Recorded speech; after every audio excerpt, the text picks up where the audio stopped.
Pain stimming isn't often talked about, but I think we should talk about it because it shouldn't be as taboo as it seems to be.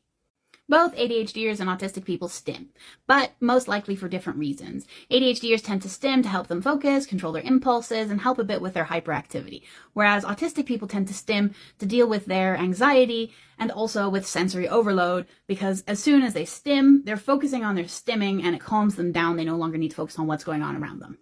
Pain stimming, as the name suggests, means that you are stimming in a way that causes pain in your body. And I think a lot of people don't really think about some of their pain stimming behaviors as painful. For my entire life, I have bitten my nails. I bite my nails constantly. It is subconscious. I don't do it by choice. It just is one of my main stims. And I bite my nails to the point of pain or bleeding frequently.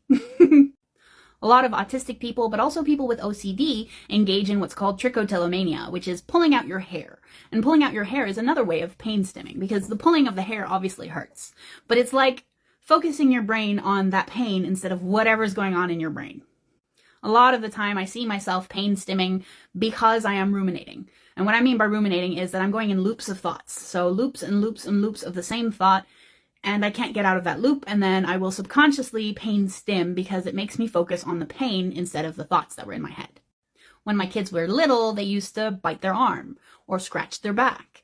And these, I think, are another form of pain stimming, because again, you're creating pain in your body to get out of whatever the anxious reason is or whatever the sensory overload situation is. I've tried to stop biting my nails so many times, and there's just no way. I can keep trying, but it won't work. So instead of using my nails as a way to pain stim, I found stim toys that are helping me with that same pain stim, but less harmful. So I'm going to share some of them so you understand what I mean. Most of you know I love dinosaurs, so of course, dinosaur themed. Now this is just a little plastic dinosaur. It's a little brachiosaur, maybe Diplodocus, I'm not sure, but it looks like a bit of a brachiosaur. And it has a pointy tail. Now the pointy tail is quite sharp, and so I like to run my fingers on the pointy tail because it hurts, but not in a way that really actually causes any pain or any damage to my finger. It just hurts a little. And that's enough to get me out of my ruminating thoughts. I have this fidget spinner with dragon wings. Again, the dragon wings are pointy, and therefore they cause minimal amounts of pain in my fingers when I run them over them. And that helps click my brain back into, oh, I'm in my body. Can you think of any of your stimming behaviors that might be creating pain? And can you share them with me in the comments? Because I'm sure there are many more examples of pain stimming than the ones that I've mentioned. These are just the ones that I've come into contact with. And I'd love to hear from you guys if this is more common than I thought it was. Thanks, guys.